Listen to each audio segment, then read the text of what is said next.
I think of her as kind of like this nature girl, wandering the hills and foraging for herself, taking care of herself. I think she was really happy when she could be out in that area.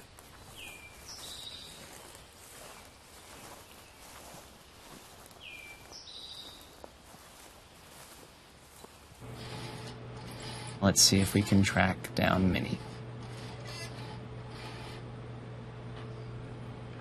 Okay, so this is Minnie's death announcement and her burial. Miss Minnie Adams of Brushvalley, who has been a patient in the Dixmont Hospital, died there April 4th. She was the daughter of the late Lincoln Adams, and interment was made in the hospital cemetery last Friday.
I'm Jennifer White. My hobby is genealogy. One day I was working through the paper that was in my local hometown where I grew up in Pennsylvania, and I caught a headline.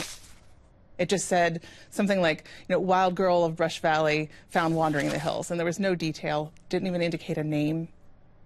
I eventually found her name. Her name was Minnie Adams, and I just kind of began exploring from that point on, wanting to know more about her and filling in the gaps. When we can look through the records, you can start to piece her story together. The first place that I looked was the 1900 census. Minnie Adams was a young girl that lived in Indiana County, Pennsylvania, which is a little east of Pittsburgh. She was born in 1891. Her father was named Lincoln Adams, and her mother was Lucinda Jane Howard. They worked a farm. She's living at that time with her father and then 3 of her brothers and her paternal grandmother. There's no indication that she went to school in the past year. That box is left blank for her. So that led me to other questions. Okay, so what happened between 1891, when she was born, and the 1900 census? Her mother was listed as having passed away on December 14th, 1897. It just indicated on that record that she had had a fever that had lasted for 11 weeks. So there she is, little girl, 6 years old, and her mother dies. And then it's from 1910 to 1912, the records were silent until that's when the clippings started to appear in the newspaper.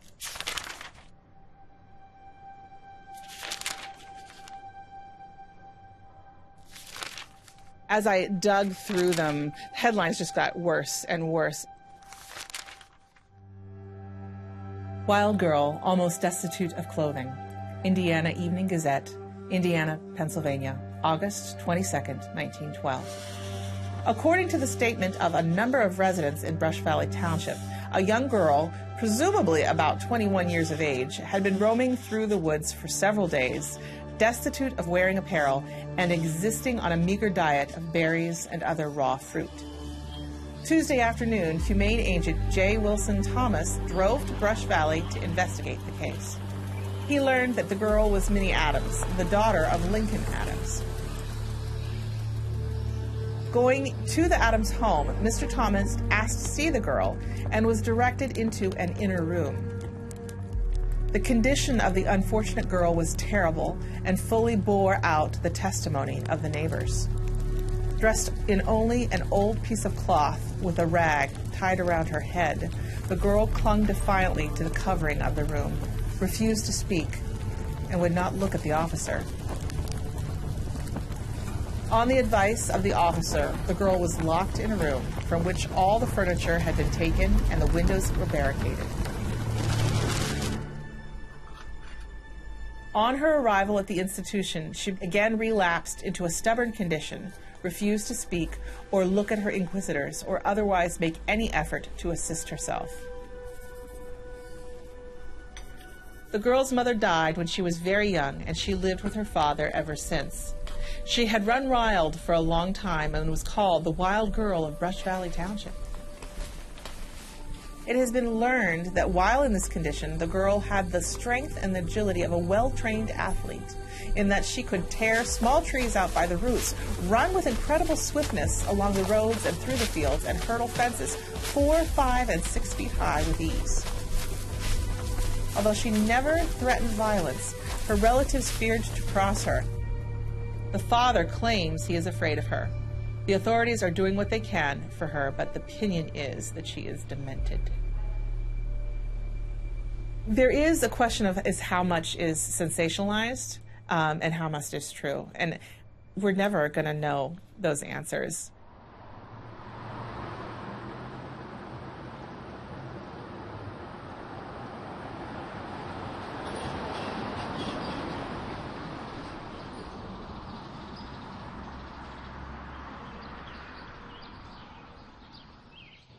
My name's Jonathan Bogert. I'm the executive director here at the Historical and Genealogical Society of Indiana County in western Pennsylvania.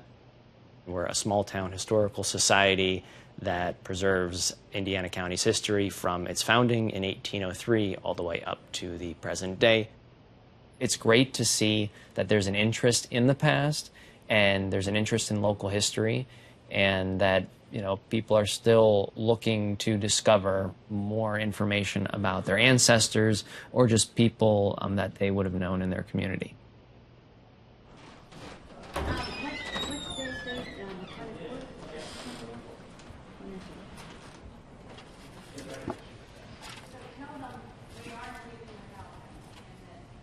Okay. I'm Sonia Stewart, and I am a volunteer, and I assist people when they come in to research their family history. If a family comes in wanting to research, one of the first things we would do is to see if their family name is in our surname folders. The Adams family would be in this folder. Each file contains about 50 pages, so we have over 200 pages of obituaries that would be included there. If there's nothing in the surname files or not in the family histories, we would bring up our library and we would do a search on the subject. And we have several documents about what happened to Minnie. We had 3 different newspapers in Indiana at one point, so these stories would be published countywide.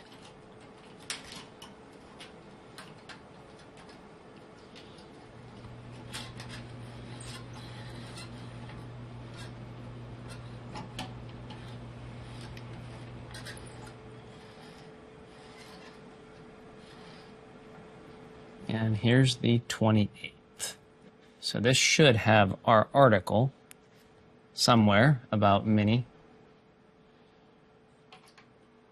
This warranted front page news. So right below the weather and Mr. and Mrs. Cameron going to Florida to visit their daughter, you have right under that a distressing case. And it does talk about Minnie Adams, age 21 years, of Brushvalley Township, was brought to the county home Tuesday of last week in a pitiful condition. So she had little to no clothes on and had cut her hair off. That's pretty much the extent of it looks like the beginning of the pry into her life. Today you see a lot of items with celebrities and people who are well-to-do prying into their lives, but you don't really see it with the average person. That was abnormal for the time, just because of the case. I think it kind of caught the public's local interest, and because of that, it was something that they could gossip about, something that was an interest story.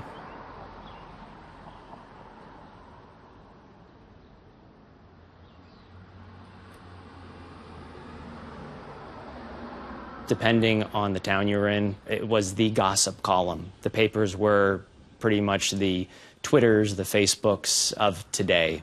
As soon as you got that spicy detail about someone, it pretty much was out there. The paper was, in a sense, the ears of the community.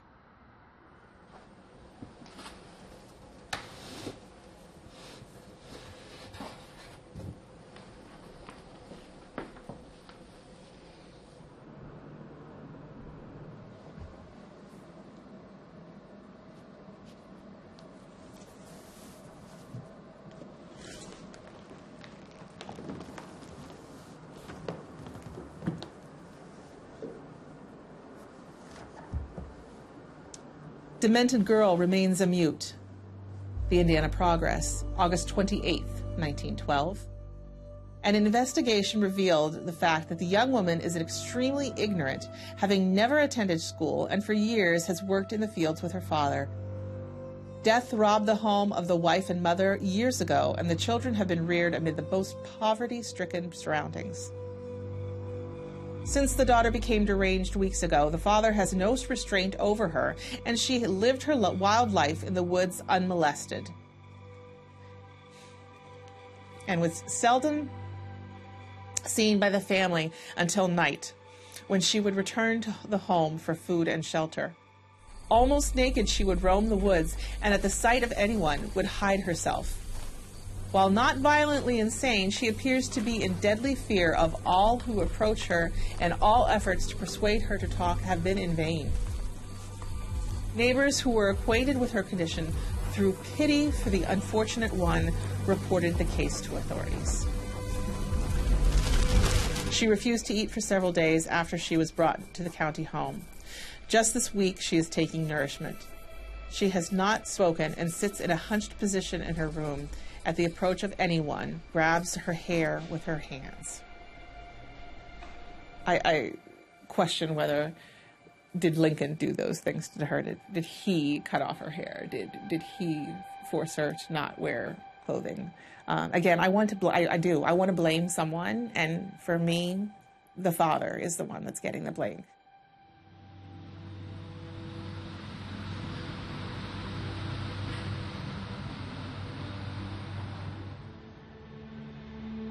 Even if he didn't do those things, he should have been doing something. So I get angry.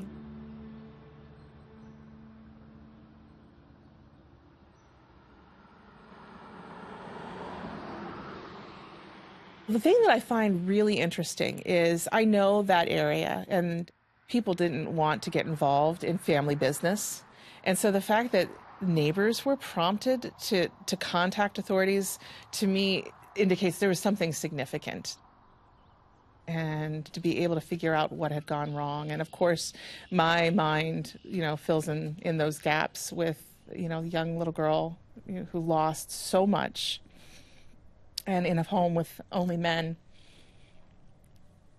that it terrifies me, to be honest. So, yeah. Minnie was only 6 years old when her mother died.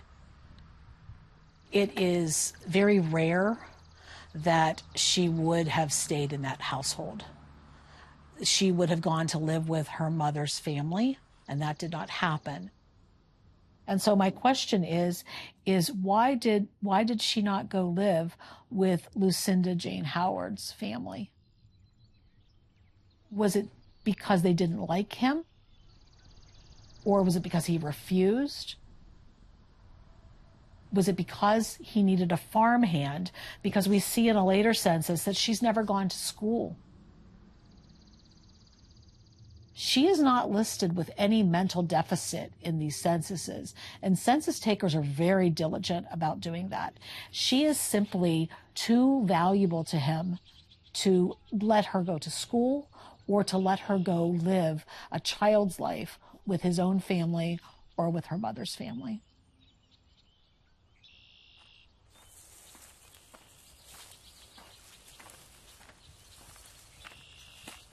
Minnie had a lot of freedom when she was out in the woods. She may have felt terrible about her situation, but she might have also felt a freedom that she had not felt before. She was free from domestic work. She was free from being bothered by anybody. And that might have been the first time in Minnie's life she was able to do whatever she wanted to.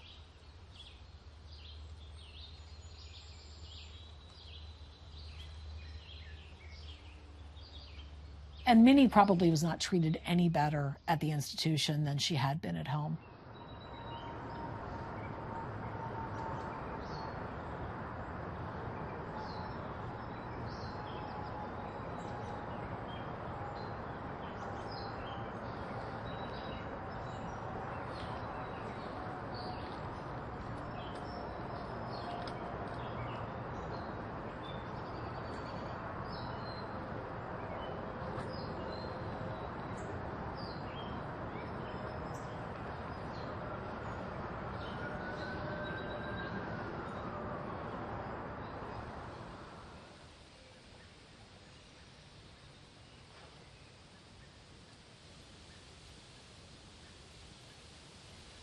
She obviously was a very broken young girl, and for good reason, and family just didn't want the hassle of her.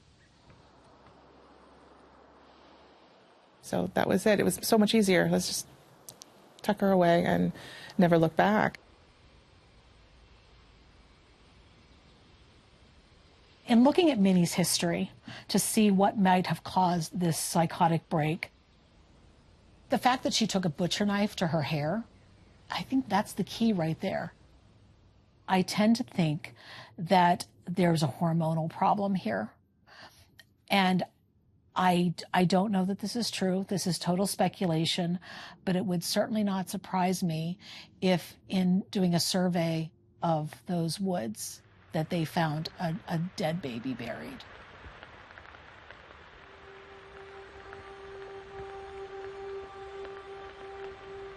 Minnie may have had either a miscarriage or a 10-month abortion, as was common back in the day.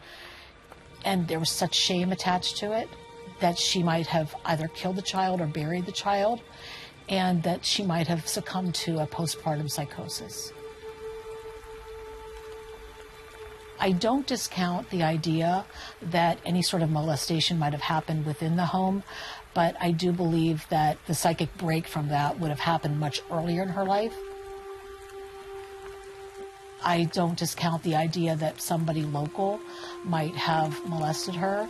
I also don't discount the idea that Minnie may have been passed around for money, and I don't know who would have received that money, whether it was a parent or a brother or herself. But that was not really that uncommon from women of that era. Minnie was a farm girl. Being institutionalized would have certainly not done wonders for her mental health state, because now she's having to adjust not just to whatever she's feeling inside, whatever possible hormones are raging there, but now she's away from everything familiar. The grass that she strode through on her bare feet, the daisies she picked, the elderberries that she might have picked. She knows every inch of that land, and now she knows nothing about where she's at. She doesn't know the people. Nobody cares about her in any way. Nobody even knows her name.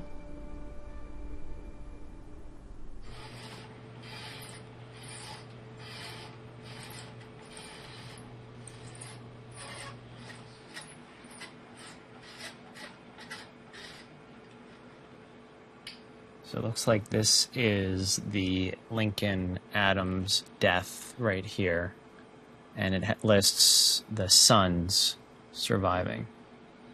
but no mention of Minnie.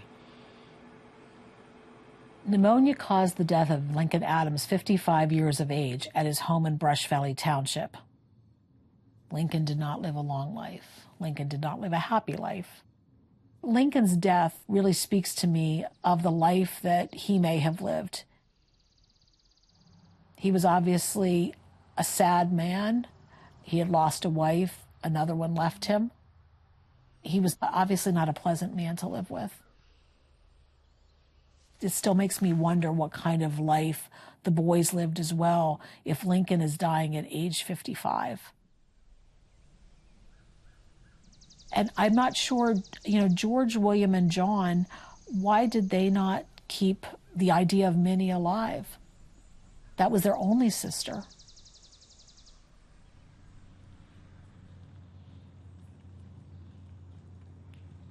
I've researched Dixmont, reading about what was like in those institutions at that time.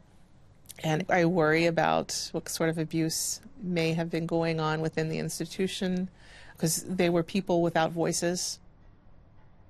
From the early articles when they first took her in, they all said that she was not talking. And so I don't know, did she ever regain a voice? I don't know. And so what a mark she would have been for any sort of predator.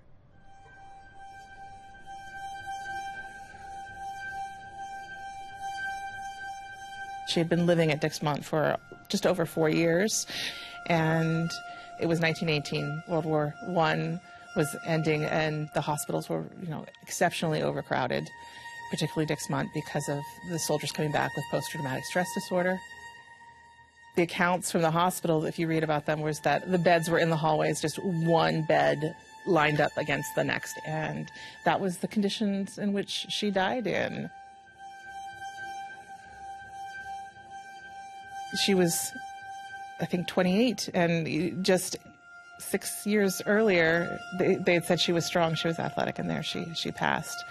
She so enjoyed being outdoors. Like, they made that very clear in those early articles, and there she is in an institution, not allowed to leave. I think it would have just destroyed her. But I hope I'm wrong. I hope that she found friendship. But somehow I doubt that. I really do. Minnie dies of pulmonary tuberculosis. When people sleep close together, that is a breeding ground for tuberculosis. And since she was there for several years, I suspect that is probably what happened to Minnie in terms of her cause of death. This is always very sad to me. I've seen the death certificates like this before. Sometimes from institutions when families have totally walked away from that person. The name of her father and her birthplace, the name of her mother and her birthplace is not listed. Nobody even bothered to tell the institution. The institution didn't bother to ask. Nobody cared about Minnie. She died like she lived, absolutely uncared for. I need to cry a minute. I'm sorry.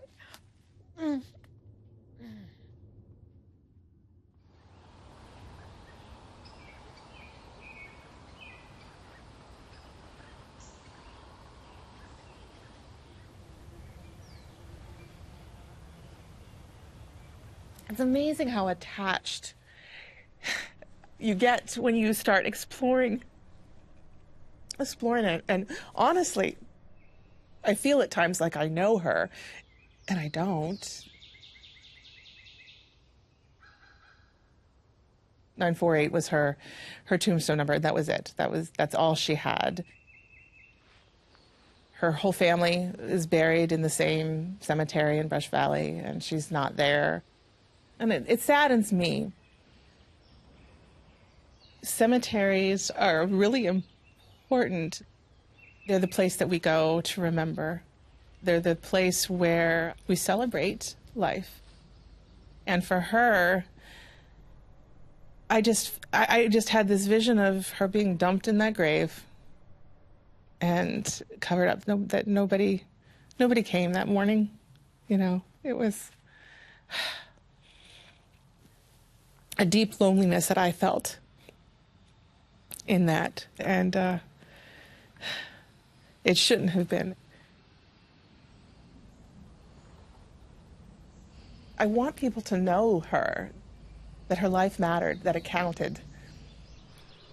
If people can remember her, Minnie Adams, not the wild girl of Brushvalley Township, if they can remember a story like hers, if they can connect to it and have it in some way translate to how they connect to others today, then I would think that that would be a win, that she would be honored in that.